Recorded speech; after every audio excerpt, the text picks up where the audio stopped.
Today's guest is an expert in building talent-centric organizations. Her passion for leadership and people development, both driving her why, as she has guided hundreds of companies as a coach, consultant, and headhunter over the last 30 years.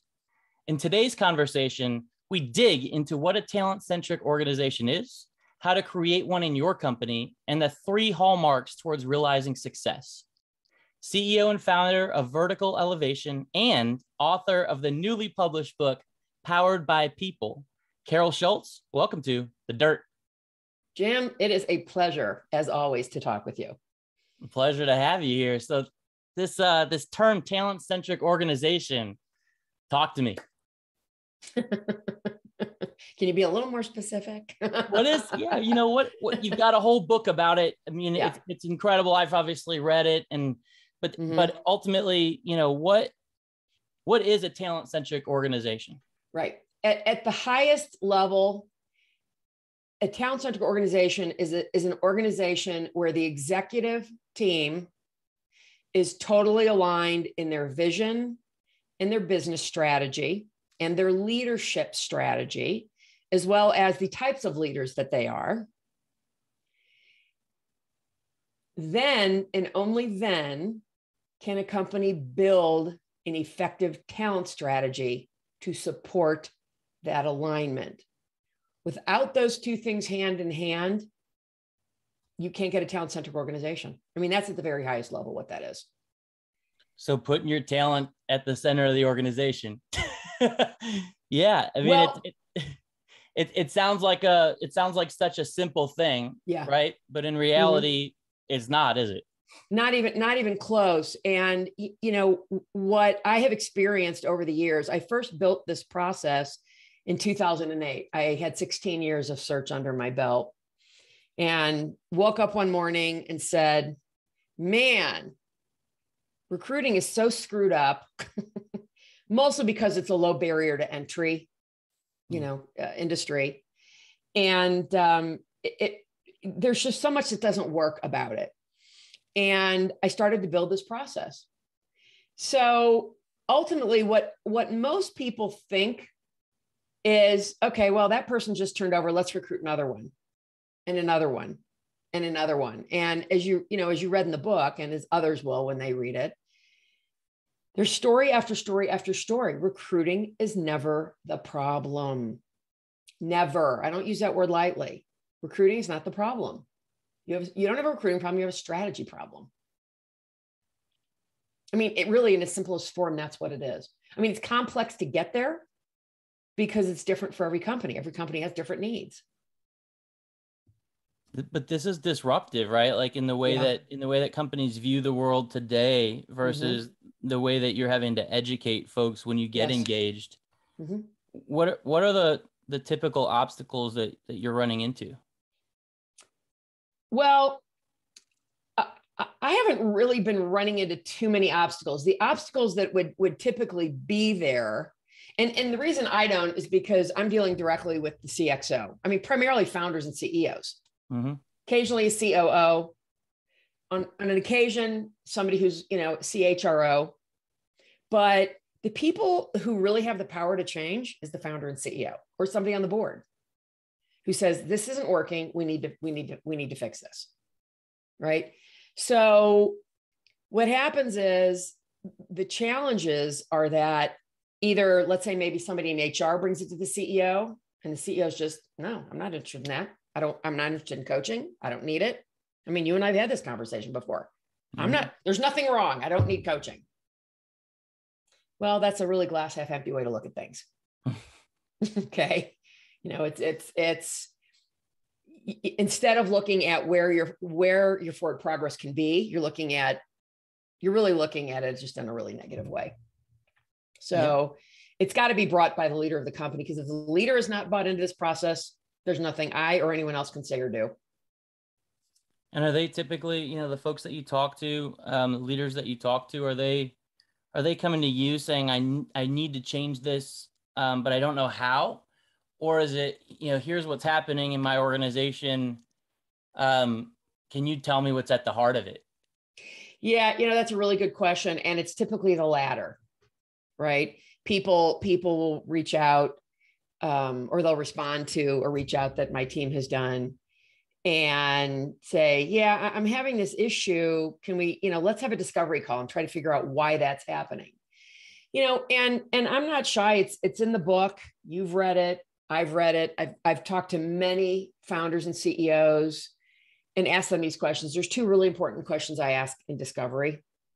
The first is, if I asked everyone on your executive team what their vision is, what's your vision for this company? Am I going to get the same answer? Mm. Like authentically, like they're not just, barfing out information because they think you want to hear that. Right. And the second thing is, and, I call this it's kind of a red herring, is what department or function in your organization do you believe is the most important to its success? Mm-hmm. I get all kinds of interesting answers to that question. I mean, I had somebody recently say to me, well, if you talk to my head of sales, he'd say, well, we're the most important. And my head of technology would say, well, we're the most important. We build a product, and then if you ask my CFO, he'd say, well, we're the most important because we take care of the money. I said to him, well, what's your response? He says, I don't think there is a most important department. And I said, bravo, that's the right answer. But what that tells me is he's not totally aligned. And they probably just haven't worked on it. Mm-hmm. So a lot of this is living in, what I call a blind spot. They're not even thinking about these things. And if you're not even thinking about them, they're living in a place that makes it really is impossible to get to those things so that you're actually forwarding your organization in the direction you want it to go. Sure.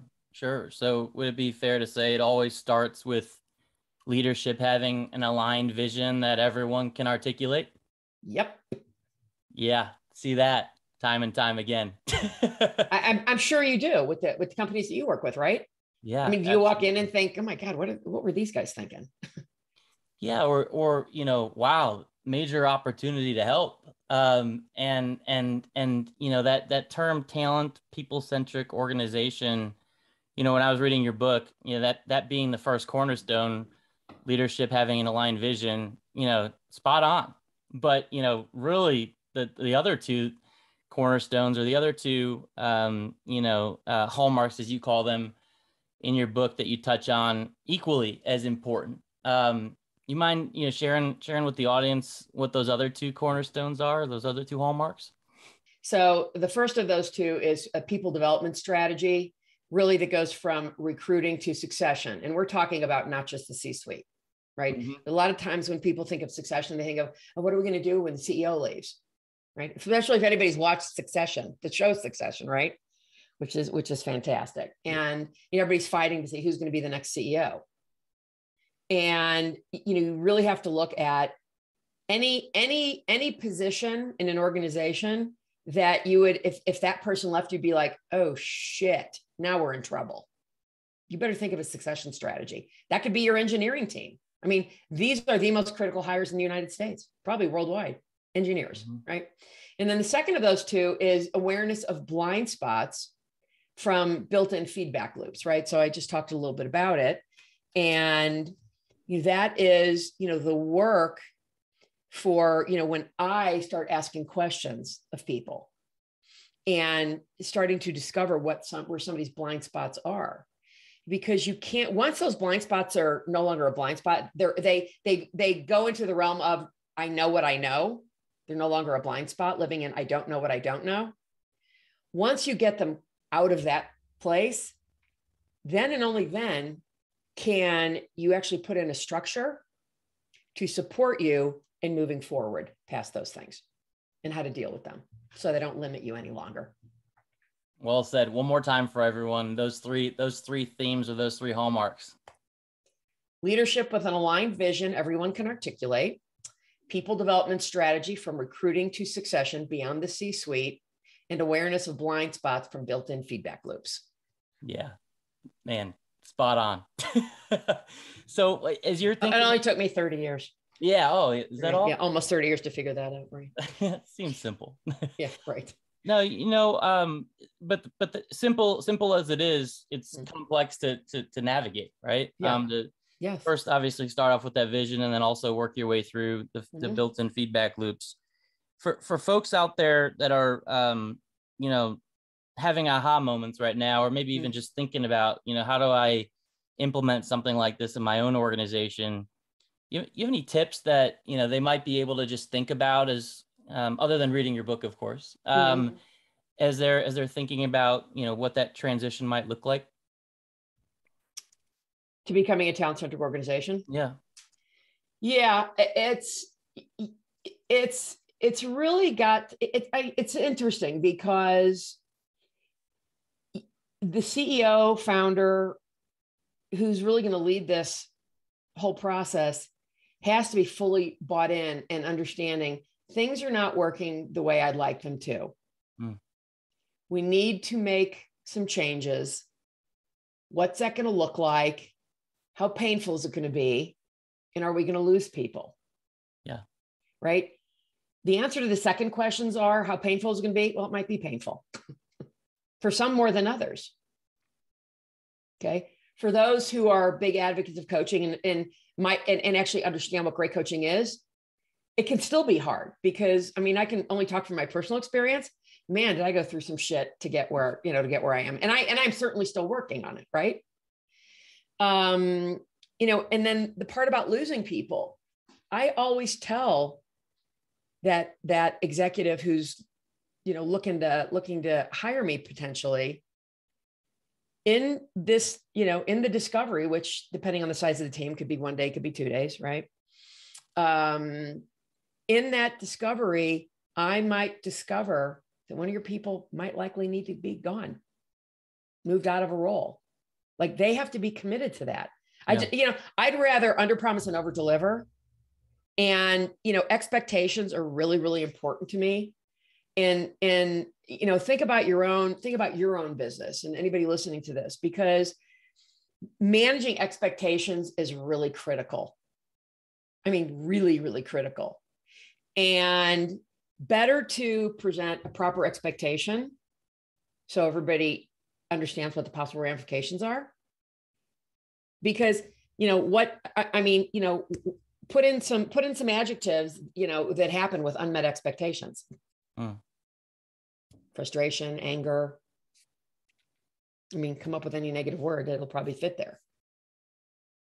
Right. So it really takes a commitment, which is distinctly different from wanting to do something. Yeah. Especially in smaller teams that have a lot of familial culture in so many cases, right? As the organization becomes a growth organization versus a startup, for instance, the talent in the organization needs to evolve or move on. And that's tough for founders. Any specific example, whether it's through your own in building companies or one of the folks that you're working with now, that's got a challenge like that where they just don't know, oh my God, do I get rid of this person? Right. Can I get rid of this person? This person's been with me through, they got me to 5 million in revenue or 10 million or 20 million. I owe an allegiance. Anything like that's come up? Yeah. The most important, let me respond to I got to get rid of somebody. Right. Yeah. This causes major angst for CEOs and founders. Major angst. It's fucking hard. What you're laughing? Yes. I said it's hard. It's hard. It is hard because it's never, I'd like to think it's not easy to let someone go. Right. So I think the most important rule to realize, I had a CEO say this to me once, that when I first met him, which was, when we need to move somebody, we sit down and we talk to him about it. And everything he said was exactly the way I would have told him to handle it. What we want to do is, this isn't working, whatever, yada, yada, yada. Here's why. But, you've been really loyal to us and you've gotten us from point A to point B, but we don't believe you're going to get us from point B to point C. But we also don't want to just throw you out like the trash. Right. We're going to do everything we can to help you make this transition successfully, and whatever we can do for you in giving you referrals, helping you out. That's really, I think, what companies that really care about people do. They don't just say, bye-bye. Well, and not just and that, it takes but a little allowing extra effort, but yeah. And allowing a person to stay in an organization that isn't going to be a good fit is just as harmful, right? That's right. It's harmful to the person and it's harmful to the organization. And you're right, Jim. And the other piece of that is the fact that we become really attached to people and to things in our lives. When you have an emotional attachment to something or someone, and I think every one of us can point to a place where we've had an emotional attachment, but when we have an emotional attachment to something, it makes it all the more difficult because we cannot look at it objectively. Yeah. So when I've got an executive who's running into that problem, I can't get rid of them. I'm going to start asking questions, because the reason you can't get rid of that person, it's something inside of you. So that's an opportunity for coaching. Mm-hmm. It's an opportunity for me to help you get to what's there for you. I mean, something happened somewhere in your life when you were a kid, but at some point that had you be a particular way and start making decisions that way. This isn't the only place in your life where you're having trouble making this kind of a decision. Right. So that's just something else in a blind spot. It's an opportunity to go look for it, get at it, find out what it's from, the limitation it's causing you, and to actually assist you at getting actually over that fence. Mm-hmm. Because once you're on the other side and all that pain and all that angst that you've been suffering with, right? There's lots of exercises I do with people to look at these things. But once you can get on the other side of the fence, you're like, oh, that wasn't so horrible after all. Yeah. Whew. Yeah. Do you have any exercises that you encourage folks to, even before they engage you or whether they're ready to engage you or not, do on their own? Right? Anything that, if someone's like, just is resonating with this, right, but might not be ready to pull the trigger. What can they do? I've got a couple, and I can talk through them with you. What I will say is it's much harder to do it on your own. And often I will take somebody, even if they're not ready, and just a discovery call, and I'll do an exercise with them. Because if I can walk away from someone having given them even one thing out of a call, even if they're not ready to hire me, or they're just, they just can't get themselves into that position yet, I'm leaving them off better than when I found them. One of the really important things is, and there's, you may remember seeing, there's a piece about this in the book. It's like a Venn diagram, but it's with only two circles on it. And it's about the stories that we live, right? And one side of that is the facts, or what happened in the story, like the actual facts of the story. The other side of that is the story you make up around the facts. And where you live is where they cross over, like in a Venn diagram. Sure. That becomes your truth. It's not the truth, it's your truth. Right.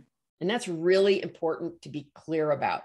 So I would encourage somebody, as they're, even if it's in their head, well, I this problem and that person yelled at me and whatever that might be, separate those two things out. Here's the facts. And this is why it's hard to do on your own, but you can at least get partly to that. And here's a story. And if you can really be honest with yourself as you're going through that in your mind, and you're starting to write it down, you may write something under the fact and think, you know what? I'm actually just embellishing that. That's not really the fact. That's what I'm making up about the fact. Right. By seeing that on paper, that is hugely beneficial at helping you see, oh God, look at this. I'm just like living like, you're living like this stuff is the truth, and it's not. And it limits you. It limits all of us. It limits all of us, right? That's right. Like I said, I'm not different. I'm not like, done. Yeah. Right. We're never done. No, we're never done. I just went through this myself recently. Yeah. It's hugely frustrating thing. Talk to us No, about that. I don't want to talk about it. Oh, you have to. This is the dirt, Carol. God, Sorry, you're on. Shouldn't have said anything. Okay. So this is in my personal life. And I always say you don't have business problems, you have personal problems that show up in your business. Yeah. So this happens to be a very close friend of mine. We've kind of had a falling out due to some circumstances that I don't really, need to get into the details about that. And, I should know better. I've only got, 25 years of training, right? But this is a great example of how we all need this work, even me. And I should have engaged with my coach sooner, right? Mm-hmm.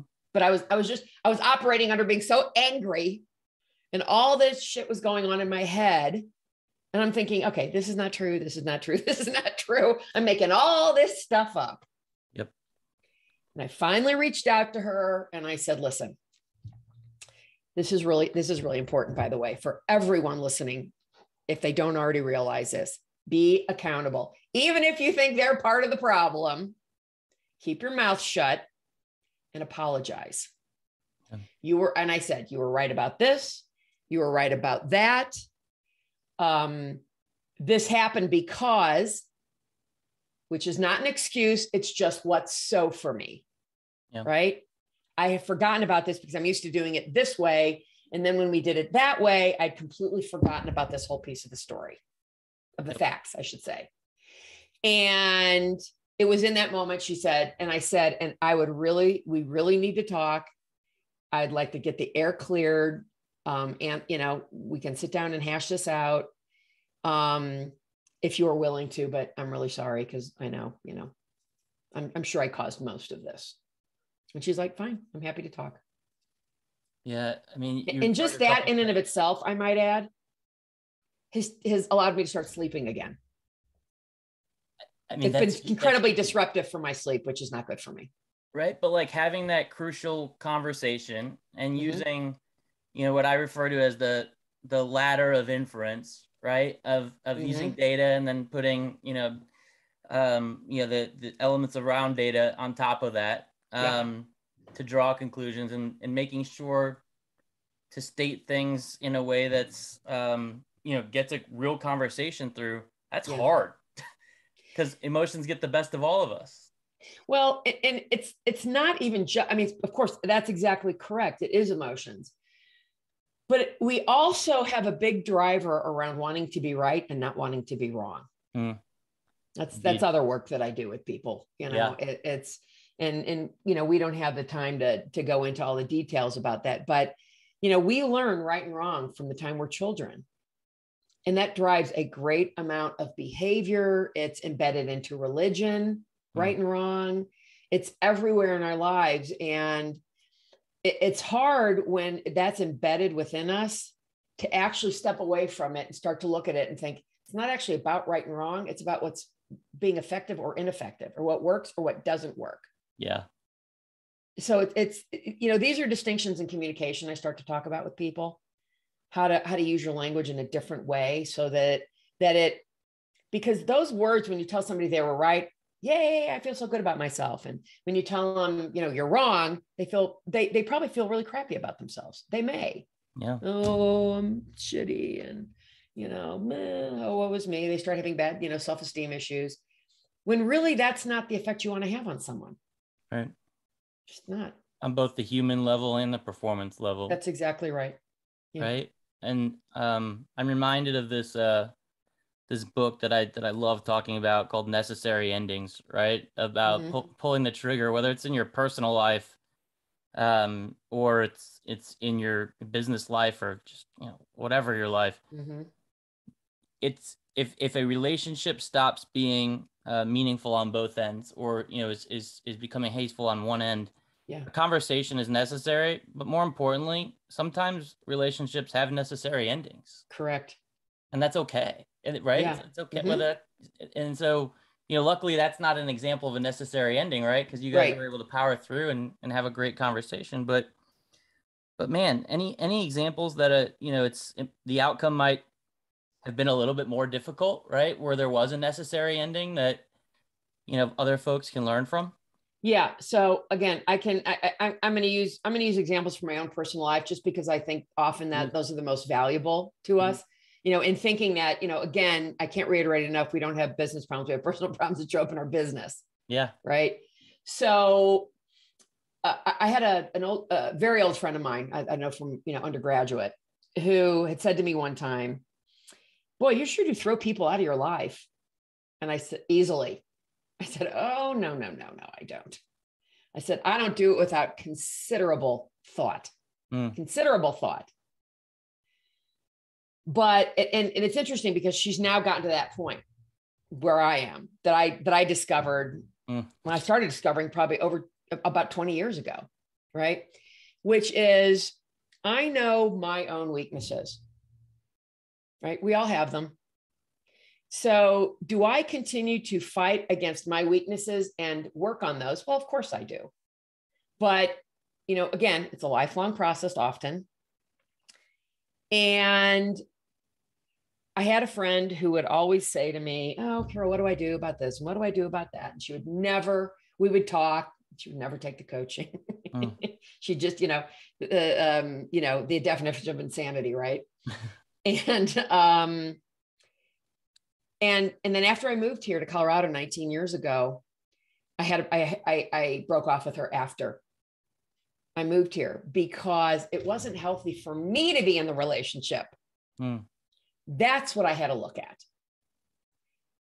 With my own issues that I am dealing with, do I continue to fight with what I'm dealing with and keep getting sucked into this, which is not healthy for me?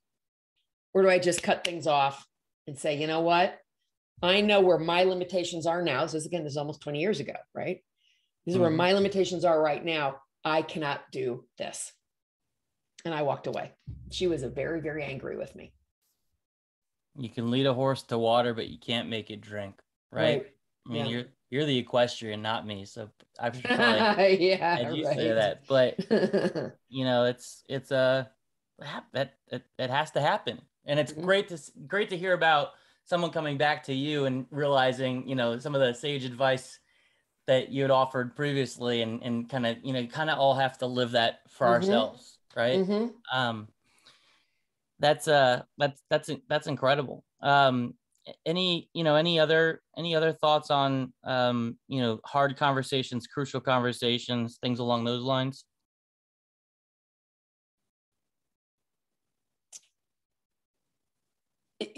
Conversations can be, yeah.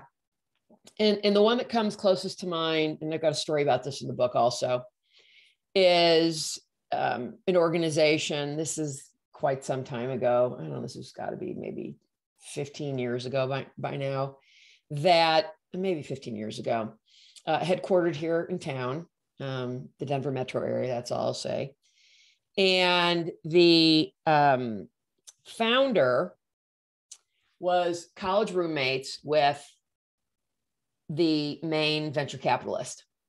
They had a chief strategy officer let me digress for a moment. Somebody I knew very well was hired on as the fifth head of sales in 6.5 years. And I'm like, okay, this is a huge problem. This is not a recruiting problem. Right. This is a strategy problem. There's a problem here. So I started in my very best way of reaching out to people blindly and getting them to talk to me, ensuring that I was not going to throw anyone under a bus. Right. And the common denominator, I must have talked to, of the 5, and my buddy was the 5th. So of the 4 prior heads of sales, I believe I spoke to 2 or 3 of them, aside from some other employees. Okay. Past employees. And the common denominator I heard from every single one of them was that the chief strategy officer was and I quote, cancer to the company. Why? Because this individual was gossiping about employees to other employees, trashing employees to other employees. I mean, who does that? Yeah. A lot of people. 12? Yeah. I mean, it's so damaging. And when I reached out to, I happened to know the partner of the main venture capitalist. I reached out to him and I said, blah, blah, blah. He says, just call my partner. Tell him, you know me, he'll talk to you. And I did that.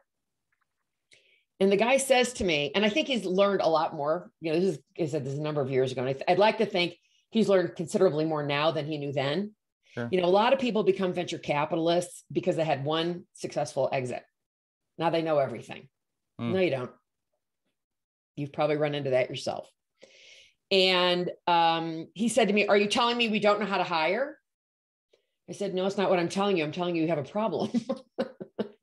Right. Don't you want to know about it? And if you want to talk about it, I'm happy to have that conversation with you. Right. The company no longer exists. P.S. Mm-hmm. They sold off the technology because he probably didn't have the stones to fire his buddy, the CEO, the founder, and bring in somebody who actually knew how to build a company. Right. There you go. I mean, that's a age-old story that keeps on repeating. Yeah, right? That's right. Again, definition of insanity. Definition of insanity. Indeed. I mean, one thing I love about what you do and the exclusiveness that you have in working with folks to reach a talent-centric organization, and also the exclusiveness that we offer with growth stage technology companies is it is exclusive, and we make sure people are coachable, and we want to make sure that businesses are successful. But at the end of the day, a founder's got to recognize their own faults and their own ability to grow before the company can see it. Can see that growth, right? And that's tough. Like, there's education and all kinds of stuff that you can do. You can read as many books as you want, but at the end of the day, until you hit a wall, oftentimes founders and CEOs, have some learning lessons that they've got to get first before they can be ready for that help, whether it's coaching or advisory or just day-to-day operations, quite frankly. And I think the paradox of that, Jim, is that in a perfect world, we should all be doing this proactively. Yeah. I mean, boy, wouldn't that save us a lot of time, money, and angst? Wouldn't it? Right? Yeah. But to your point, so many of us just are like, nope, it's going to keep doing it this way. I mean, it's like an addict or an alcoholic, right? They have to hit their lowest point and say, okay, now I need help, and I'm willing to do it. And it's unfortunate that it's that way with so many companies, so many founders and CEOs, that they have to. But I mean, it was the same way with me. I was going on through my life, just shit wasn't working. And it was literally, there's so much in blind spots for me. It was ridiculous. Yeah. And then all of a sudden, when somebody says to me, my great coach, another story in the book, Heath Robbins, when Heath said to me, Carol, we were sitting in the bar in One World Trade Center when it was still there. So this is pre 9/11, it's a long time ago. And he said, Carol, you have trust and intimacy issues. And it was like a light bulb went on. And I'm like, oh my God, you're right. How have I never seen this in my whole life? So, I mean, it's ridiculous. And I love telling that story because, I was so blind to it that until he said it, and I saw, oh, right. How have I never seen this before? But it was in that moment I could start putting structures in place to stop letting trust and intimacy issues get in my way. And man, did they get in my way a lot. And again, these were my personal issues, and they all came into my business. Because you're a human being. Yes, because I'm a human being. Exactly. And that's something that I run into time and time again too, which is, I classify it as founders thinking they need to be, and CEOs thinking they need to be superhuman versus human. Yeah. Right? Mm-hmm. Because your team's relying on you, right? And investors are relying on you. And, at the end of the day, your family's relying. And there's this power complex that when you go out into the market and you're at events, everything's got to be great, right? You can only talk about big exits and investment rounds and, huge growth. And then you kind of break down. Yeah. It's tough. It's tough. But the good news is there's people like you out there, right? That are able to talk through with folks and coach them through this because they're not alone. They, founders are not alone. They have peers, first of all, folks like you've been there. They have coaches, folks like you to lean on, and they've got to first just admit that it's okay to talk about it. That is, I know for myself, that was instrumental. Like my own, coming out party, if you will, of realizing I needed a coach. Right. And I thought coaches were silly. I was like, why would I need a coach? Right. It's an hour or two of my time a week that I could be doing something. Right. Well, guess what? You are doing something by working on yourself first. Right. Well, that is just so thoroughly important that, that we realize it's really mission critical, in my opinion, right? The mission critical nature of, if you're going to lead a healthy company, you have to be a healthy CEO or founder. Yes. Yes. And again, we all have limitations, and it's really important to find out those, get into that dirt, as you call it, or into the blind spots where we can discover what those things are to put structures in place to keep those from limiting us further. Yes. Once we can do that, we can then start to look at the rest of our organization and go, okay, how do we make this work for our whole organization? Right. Talent strategy, there's a million people out there coaching, and there's a million people out there doing leadership training and development, that's all fine and wonderful, but you will not ever have a talent-centric organization if you don't start connecting it to recruiting, retention, succession, leadership development, and employee development. Yep. Really. Period. So that strategy works for you as a company. I always say, one of the questions I ask is, and it can be different. It might be different for every different employee, type of role in the company, right? So, a CFO is going to get a different answer than maybe somebody in customer success, whatever that might be, or somebody else, which is, how long do you want this person to work for your company? I had somebody say, that's the most ridiculous thing I've ever heard. No, it's not. Yeah. Let's just be realistic here. Okay. People are probably not going to stay with you forever. And if you want them to stay with you forever, we need to start putting together a strategy to recruit a whole different type of people. Right. That are going to, we don't live in a world. Somebody said to me recently, a CEO said to me recently, and I'm probably going to get these numbers wrong, that by the time that young people now who are just getting out of school and going to work, they're going to have something like an average of 20 jobs in their lifetime. I believe it. A lot of jobs. I haven't had 20 jobs. Yeah, I believe it. Right. And is that because we're not preparing them properly, or because their parents have raised them in a way to think you don't have to be loyal to anybody, or because we're raising them to not know how to communicate or understand? That's a whole separate conversation. Sure. Right. Confluence of factors. Yeah. Right. So it's really important. How long do you want this person? So if you're a startup and you've got a 4-year vest with a 1-year cliff, for example, well, yeah, we'd like people to stay at least this long, but in reality, we'd like them to stay 6 years. Okay, great. Well, that means part of your recruiting strategy is we're not going to go find people who've had a job every 1 to 3. Right. That's just a very small example of doing this. Right. Right. And part of your asking your employees career paths, right? Right. That's right. Asking your employees. Not enough people ask their employees, well, what do you want? They should ask this in the interview. Right. What are you looking for in a company? Once they've done all the sales and you've decided you really like them, what are you looking for in your next organization?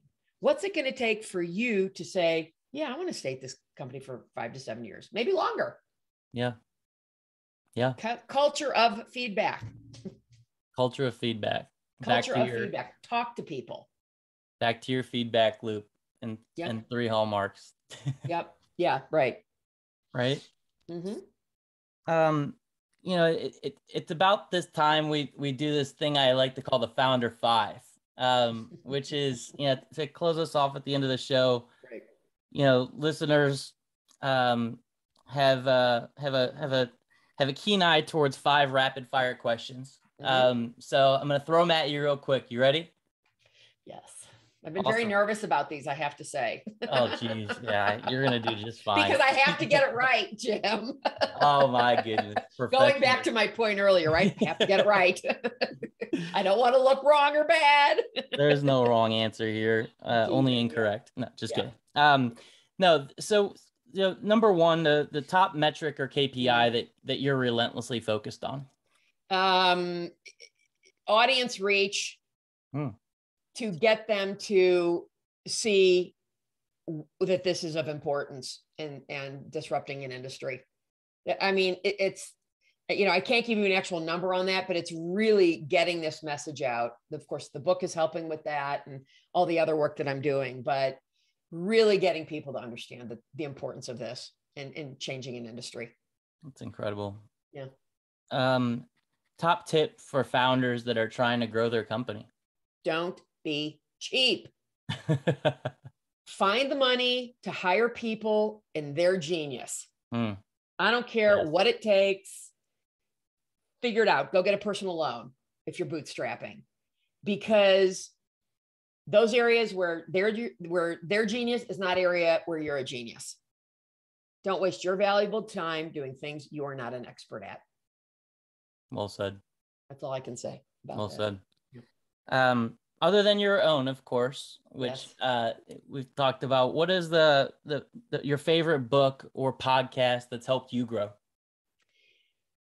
So if I'm forced to choose one, and I'm going to give you a few, and I'll tell you why in a minute, but if I'm forced to choose one, hands down, it would be Fresh Air with Terry Gross. Terry Gross, I think, is one of the most fantastic interviewers on the planet. She interviews some of the most interesting people. I mean, in every vertical you can think of: entertainment, politics, nonprofit. Her questions are so thoughtful that I'm always learning, and learning helps us grow, right? In reality, though, there are several aside from Fresh Air. So I love Kara Swisher's podcast, Sway. I love her style. I love The Daily with Michael Barbaro. I love Planet Money. I love How I Built This with Guy Raz. He talks to founders also, but in a different way that I talk to them. Yeah. So I'm always interested in, what he's talking about. And, the bottom line there is that we all grow when we have knowledge. Yeah. So those are the things that help me grow, is by having knowledge of other things and not seeing other points of view. So here's a fun one for you. Lighten things up a little bit. Yeah. What actress would play you in a movie? This takes me back to the 90s when Cheers was very popular. Oh, wow. And I was your Jersey girl with the perm, right? I can't tell you the number of places I would walk into and they'd say, you look exactly like that actor on Cheers. Oh, Kirstie Alley. Yeah.